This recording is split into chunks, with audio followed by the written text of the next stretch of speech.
गरीब आदमी को कर्ज की जरूरत पड़ गई, 1000 दिनार चाहिए। मैं कह चुका हूं कि दिरहम चांदी का होता था, दिनार सोने का। अब 1000 दिनार लेना है। तो जिस बंदे से उसने कहा, अगरचे वो नेक बंदा था, उसने कहा यार 1000 दिनार दे दो। तो कहने लगा कोई गवाह है तेरे पास? वो कहने लगा गरीबों का गवाह कौन होता है? हाँ एक गवाह है। कहा कौन? का मेरा रब, वो तेरे और मेरे बीच गवाह है। उसने कहा कोई कफील, अगर तू पैसे ना दे सके तो वो बाद में दे दे, या तुझे कुछ हो जाए तो वो दे दे। उसने कहा कफील भी मेरा अल्लाह ही है। मेरे पास अगर है तो रब करीम का नाम है, अगर एतमाद कर सकता है तो कर ले। बंदा नेक था, उसने कहा रब के नाम पे, रब की किफालत पे, अल्लाह को गवाह बना के मैं तैयार हूं तुझे 1000 देने की। उसने 1000 दिनार दे दिया। वक्त वापसी का तय हो गया। वो चला गया पैसे लेके। उसने पूरी मेहनत की कि मैंने वक्त पे पैसे लौटाने, पूरी मेहनत भी कर ली, अल्लाह ने मदद भी कर दी, पैसे भी उस तारीख को उसे मिल गए। बाद लोगों का तो लौटाने का दिल ही नहीं ना होता। फरमाया हदीस पाक में कि तू लौटाने का इरादा कर, रब तेरी मदद भी फरमाएगा।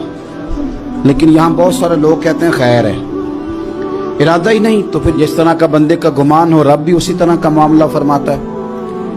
उसने पैसे जमा भी कर लिए और वापस देने को तैयार भी हो गया, लेकिन रास्ता बहरी जहाज का था, कश्ती का था, दरिया के रास्ते वापस आना था। अब वो जब आ गया दरिया के किनारे तो बड़ी कोशिश की, पर वहां उसे कोई कश्ती नहीं मिली। वक्त पे पैसे लौटाने हैं, सफर करना है, अब सवारी मुयस्सर नहीं है। सोच सोच के परेशान था कि मैंने तो अल्लाह के नाम पे लिए। अचानक दिल में एक तजवीज आई। उसने एक लकड़ी ली, लकड़ी को अंदर से खोला, 1000 दिनार उसमें भरा। बुखारी पढ़ रहा हूं, और साथ एक खत भी लिखा कि यार मैं पैसे पहुंचाना चाहता था पर मुझे कोई चीज नहीं मिली दरिया के उस पार आने, अल्लाह के नाम पर तेरी तरफ रवाना कर रहा हूं। और ये कह के वो लकड़ी दरिया में रख दी। वो लकड़ी डूब गई है, वापस आ गया। वो जिसने पैसे लेने थे वो ऐन मुकर्ररा वक्त पर दरिया किनारे आया। सुबह से सरे शाम तक उसने इंतजार किया। दिल ढलने लगा तो दिल में ख्याल आ गया कि यार नहीं, उसने देने ही नहीं, झूठा वादा कर गया, पहुंचा ही नहीं वक्त पे।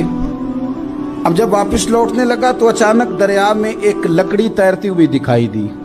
कहने लगा ले जाता हूं, शाम को रोटियां पकाने के काम आएगी, ईंधन बना के जला लूंगा, हंडिया पक जाएगी। लकड़ी उठा के जलाने के लिए घर लाया। गुमान था कि वो नहीं आया वादा करके।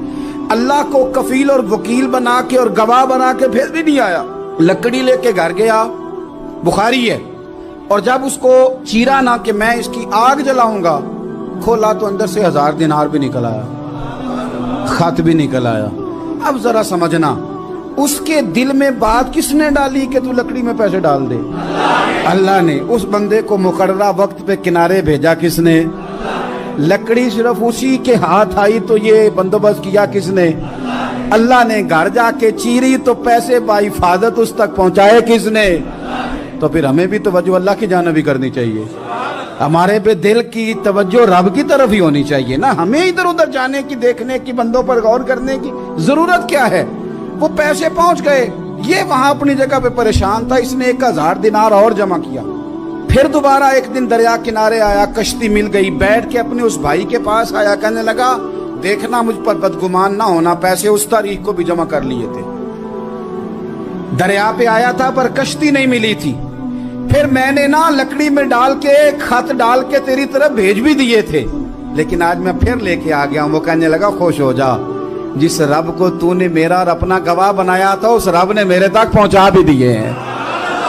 जब लोग अल्लाह को गवाह बनाते हैं, रब की जानिब अपनी तवज्जो करते हैं, अपनी चाहतों, ख्वाहिशात और अपनी सारी चिट्ठियां अपने रब करीम की रहमत की तरफ रवाना करते हैं, फिर अल्लाह अपने बंदों को मायूस नहीं करता। अल्लाह अपने बंदों को नवाज देता है।